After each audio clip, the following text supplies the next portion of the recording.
बिल्ली की उदासी। एक छोटे से गांव में एक प्यारी सी बिल्ली रहती थी जिसका नाम मीठी था। मीठी का फर सफेद बर्फ जैसा था और उसकी आंखें बड़ी बड़ी और चमकीली थीं। मीठी को गांव के लोग बहुत प्यार करते थे, लेकिन उसकी सबसे अच्छी दोस्त थी एक बूढ़ी दादी, जिन्हें मीठी अपना सारा दिन उनके साथ बिताने में खुशी महसूस करती थी।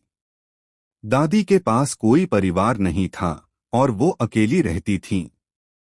मीठी उनके घर का एकमात्र सहारा बन गई थी।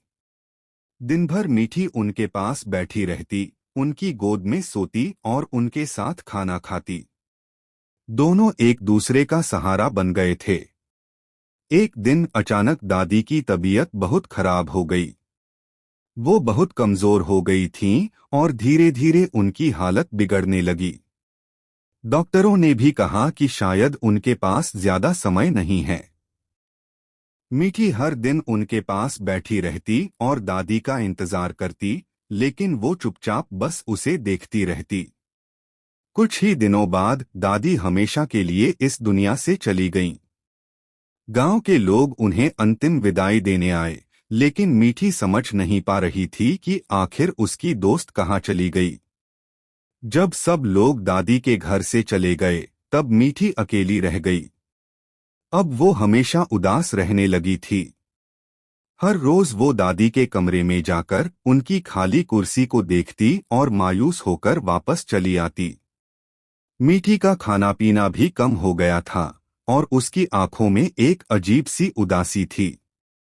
गांव के लोगों ने उसे प्यार से संभालने की कोशिश की, लेकिन वो किसी के पास नहीं जाती।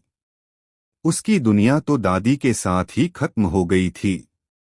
लोग कहते हैं कि मीठी का प्यार इतना गहरा था कि वो अपनी दोस्त की यादों के साथ जी रही थी। एक दिन मीठी भी चुपचाप चली गई, बिना किसी को बताए। लोगों का मानना था कि वो दादी से मिलने कहीं दूर चली गई है, शायद उस दुनिया में जहां उसकी दोस्त उसका इंतजार कर रही थी। मीठी और दादी की इस प्यारी दोस्ती की कहानी गांव में हमेशा सुनाई जाती रही। लोग कहते हैं कि सच्चा प्यार और दोस्ती इंसानों तक ही सीमित नहीं होता, बल्कि पशु भी इसे उतनी ही गहराई से महसूस कर सकते हैं।